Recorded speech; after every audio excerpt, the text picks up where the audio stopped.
Hello friends, আজকে আমরা শুরু করছি ইম্পারেটিভ সেন্টেন্সের ভয়েস চেঞ্জ। ওপেন দ্য ডোর।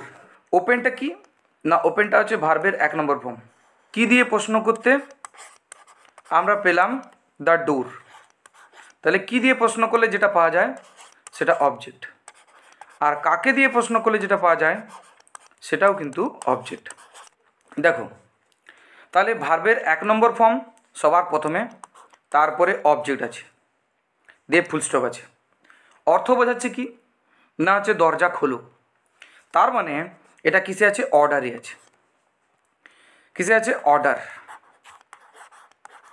তাহলে ইম্পারেটিভের বড় ছেলে অর্ডার।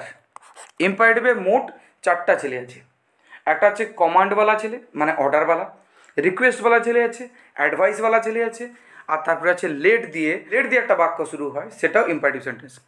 তো মোট 4 প্রকার ইম্পারেটিভ সেন্টেন্স, সেই কারণে বললাম ইম্পারেটিভ সেন্টেন্সের 4টা ছেলে। তাহলে এখন তার বড় ছেলে অর্ডারকে নিয়ে আমরা ডিল করছি। তো তার গঠন কি? ভার্বের 1 নম্বর ফর্ম এবং অবজেক্ট, এবং বোঝাবে কি? আদেশ। তো এখান থেকে আমরা জেনে নিলাম অর্ডারের গঠন কি। অ্যাক্টিভ ভয়েসে অর্ডারের গঠন হচ্ছে V1 প্লাস অবজেক্ট। এটা কোন ভয়েসে? অ্যাক্টিভ। তাহলে অ্যাক্টিভ ভয়েসে যদি তার গঠন V1 প্লাস অবজেক্ট হয় এবং সেটা যদি অর্ডার বোঝায়, তাহলে তাকে প্যাসিভ করার নিয়ম কি? দেখো, তাকে প্যাসিভ করতে হলে প্রথমে বসাতে হবে লেট। কি বসাতে হবে? লেট। তারপরে এই যে অবজেক্টটাকে সামনে দিতে হবে, তারপরে বি কথাটা যোগ করতে হবে, তারপরে V3 দিতে হবে। অর্ডারের ভয়েস চেঞ্জ কমপ্লিট। তাহলে সেন্টেন্স যদি থাকে অর্ডার, তার অ্যাক্টিভে গঠন V1 প্লাস অবজেক্ট। এ বাক্যে আমরা দেখতে পাচ্ছি ওপেন V1 আর দ্য ডোরটা হচ্ছে অবজেক্ট। প্রথমে লেট বসাতে হবে, তারপরে অবজেক্ট বসাতে হবে, তারপরে বি বসাতে হবে, V3 বসাতে হবে, ফুল স্টপ। দেখো, বাক্যটা কি আছে? ওপেন দ্য ডোর। তাহলে ওপেনটা কি? ভার্বের 1 নম্বর ফর্মে আছে। দ্য ডোরটা হচ্ছে অবজেক্ট। দেখো, ওপেন দ্য ডোর, এখানে যে ডি কথাটা এটা স্মল লেটারে থাকবে, কারণ কি বাক্যের মাঝখানে ডিটা ক্যাপিটাল থাকবে না। তাহলে V1 প্লাস অবজেক্ট এবং আদেশ দেওয়া বোঝাচ্ছে, তাই এটা লিখেছি অর্ডার। অর্ডারওয়ালা সেন্টেন্স মানে তার প্যাসিভ ভয়েস কী হবে? Let plus object plus be plus V3। আর প্রথমে লেট লিখব, যেহেতু এটা অর্ডার বোঝাচ্ছে। লেটের পরে দেবো কি না, অবজেক্ট। এখানে কি নিয়মে আছে? অবজেক্ট দিতে হবে। তাহলে অবজেক্ট কি আছে? The door. তাহলে লেটের পরে লিখবো দ্য ডোর। তাহলে লেট দ্য ডোর হয়েছে। তারপরে কি থাকবে না, তারপরে এখানে আছে দেখো বি, তাহলে লেট দ্য ডোর বি হয়ে গেল। তারপর কি আছে? V3। কার V3? না, মূল ভাব এখানে কি আছে? ওপেন। তাহলে ওপেনের V3 কি? ওপেনের 3টে ভাব ফর্ম যদি লিখি, OPEN, এটা V1। OPENED, ওপেন্ড, এটা V2। OPENED, এটা V3। তাহলে V1 open, V2 opened, V3 opened, V3ও সেম। তাহলে এখানে লেট দ্য ডোর বি, ওপেনের V3 কোনটা? ওপেন্ড। তাহলে দেখো OPENED, ওপেন্ড লিখে দিলাম, ফুল স্টপ দিয়ে দিলাম, হয়ে গেল সঠিক উত্তর। তাহলে let the door be opened কত নম্বর অপশানে আছে? অপশান ডিতে আছে। অপশান ডিতে আছে let the door be opened. বাদ বাকিগুলো হবে না। ইম্পারেটিভ সেন্টেন্সের মোট 4টা ভাগ আছে। অর্ডারওয়ালা বা কমান্ডওয়ালা বলতে পারো, আদেশ দেওয়া বোঝাতে। রিকোয়েস্টওয়ালা বা অনুরোধ করতে। অ্যাডভাইসওয়ালা মানে উপদেশ দিতে। এছাড়া লেট দিয়ে আর একটা ইম্পারেটিভ। মোট 4 প্রকার ইম্পারেটিভ সেন্টেন্সের আমরা ভয়েস চেঞ্জ শিখবো এখানে। তো অর্ডারে আরেকটা হয়ে যাক। নেক্সট কোশ্চেন কী আছে? Do it. ডুটা কি? ভার্বের 1 নম্বর ফর্ম। ইটটা কি? কী করবে না, এটা করবে, অবজেক্ট। তাহলে V1 প্লাস অবজেক্ট, এটা কোন সেন্টেন্সে গঠন? না, ইম্পারেটিভ। ইম্পারেটিভ আবার কোনটা? না, ইম্পারেটিভের হচ্ছে অর্ডার। তাহলে অর্ডারের নিয়ম কী ছিল? অর্ডারের নিয়ম ছিল লেট, তারপরে বসবে অবজেক্ট, তারপরে বি, তারপরে V3। তাহলে মূল বাক্যটাকে এখানে লিখে ফেলি, ডু ইট। তাহলে ডুটা এখানে কে? ডুটা এখানে ভার্বের 1 নম্বর ফর্ম। ইটটা কে? ইটটা অবজেক্ট। তাহলে এর পরিবর্তন করব কিভাবে? সবার প্রথমে দেব লেট, এটা করো অর্ডার বোঝাচ্ছে, লেট দিলাম। লেটের পরে কি দেব না, এখানে অবজেক্ট ছিল, তাহলে অবজেক্ট এখানে কে ইট, লেট ইট। তারপরে কি ছিল বি, তাহলে এখানে বি দাও। তারপরে কি ছিল ভিতরি, কার ভিতরি না মূল ভার্ব, মূল ভার্বকে ডু, তাহলে ডুকে এদিকে নিয়ে এলে কী হবে ডু এর ভিতরি ডান। তাহলে অ্যান্সার কী দাঁড়ালো লেট ইট বি ডান। কোথায় আছে অপশান ডিতে, লেট ইট বি ডান। তাহলে সঠিক উত্তর কি লেট ইট বি ডান। তাহলে আমরা শিখে ফেললাম কি অর্ডারের কিভাবে ভয়েস চেঞ্জ করতে হয়। অর্ডার মানে কি আদেশ। চলে আসছি আমরা পরের প্রশ্নে, ক্লোজ দ্য উইন্ডো। দেখো ক্লোজ কী আছে ভার্বের 1 নম্বর ফর্ম, কি বন্ধ করবে না জানলা বন্ধ করবে। তাহলে কি এর প্রশ্ন করে, তাহলে কি দিয়ে প্রশ্ন করতে, যেটা উত্তর পেলাম সেটা অবজেক্ট, তাহলে দ্য উইন্ডোটা অবজেক্ট এখানে। তাহলে জানলা বন্ধ করে এটা কী বলছে অর্ডার। আমরা জানি অর্ডারের গঠন হয় V1 প্লাস অবজেক্ট। তার নিয়ম কি ছিল না প্রথমে বসাতে হবে লেট, তারপরে কি বসবে না তারপরে বসবে অবজেক্ট, তারপরে কি বসবে না বি, তারপরে কি বসবে না V3 ফুল স্টপ। তাহলে ক্লোজ দ্য উইন্ডো, এখানে যদি পুরো বাক্যটা আমরা তুলি, ক্লোজ দ্য উইন্ডো, তাহলে দেখে নাও, তাহলে ক্লোজটাকে ভার্বের 1 নম্বর ফর্ম, দ্য উইন্ডোকে অবজেক্ট। ভয়েস চেঞ্জ করবো কীভাবে, প্রথমে বসাবো লেট, লেটের পরে অবজেক্ট, অবজেক্টকে দ্য উইন্ডো, তাহলে লেট দ্য উইন্ডো। তারপরে কি বসাবো be, let the window be. তারপরে কি বসাবো V3 CLOSED closed full stop. তাহলে let the window be closed এটা কোথায় আছে অপশান বিতে, let the window be closed আছে। তাহলে option B is the correct answer. চলে এসছি আবার একটা প্রশ্ন নিয়ে। তো এখানে দেখা যাক গো ভার্বের 1 নম্বর ফর্ম, ঠিক আছে। দেয়ার সেখানে যাও, কি যাও সেখানে যাও কি উত্তর হবে না। কাকে যাও সেখানে যাও কি তার উত্তর হবে নিশ্চয়ই না। তাহলে দেয়ারটা অবজেক্ট নয়, অবজেক্ট নয় মানে সে কি, সে আদার্সের মধ্যে পড়ছে। তাহলে এখানে আর একটা নতুন সমস্যার সম্মুখীন হলাম, সেটা কি, সেটা হচ্ছে ভার্বের 1 নম্বরের পরে এখানে অবজেক্ট নেই, এখানে আছে আদার্স। তাহলে এটা কিন্তু অর্থের দিক থেকে আদেশ বোঝাচ্ছে, অর্থাৎ অর্থের দিক থেকে সেই অর্ডারই বোঝাচ্ছে।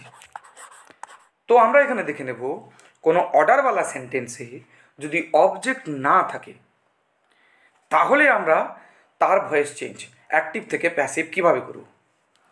যেরকম দেখো এখানে V1 প্লাস আদার্স আছে, তখন আমরা যেহেতু এখানে অর্ডার বোঝাচ্ছি আদেশ দেওয়া বোঝাচ্ছি, তাহলে এখানে আমরা লিখব ইউ আর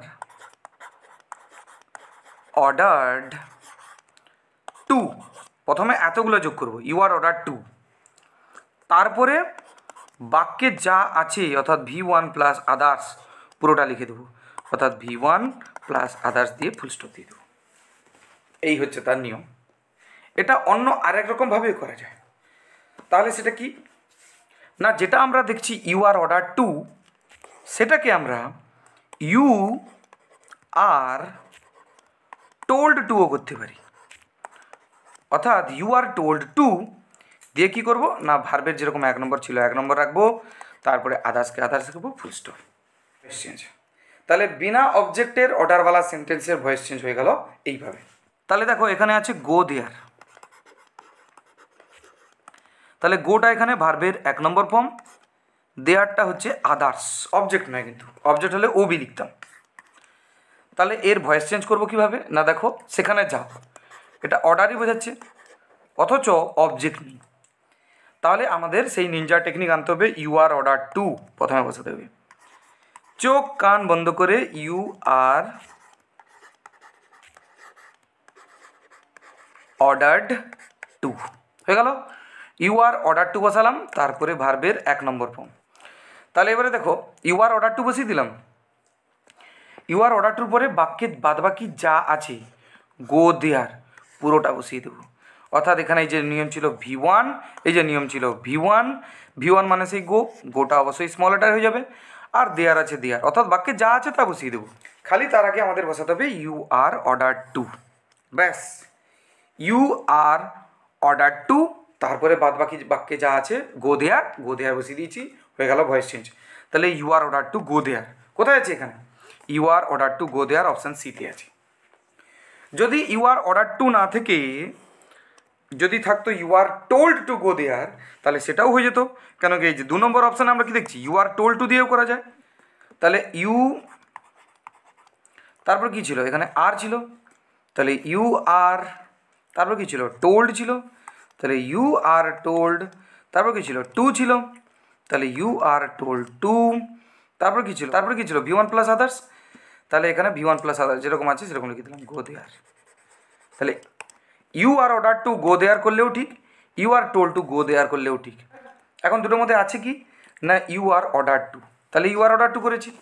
যদি থাকতো you are told to go there, তাহলে সেটা করতাম। যদি দুটোই থাকে তাহলে বোধ করতাম। বোধ অপশানে যদি না থাকে তাহলে শুধু অর্ডারওয়ালাটা করব, তখন অর্ডারকে প্রায়োরিটি দেবো, ইউ আর অর্ডার টু।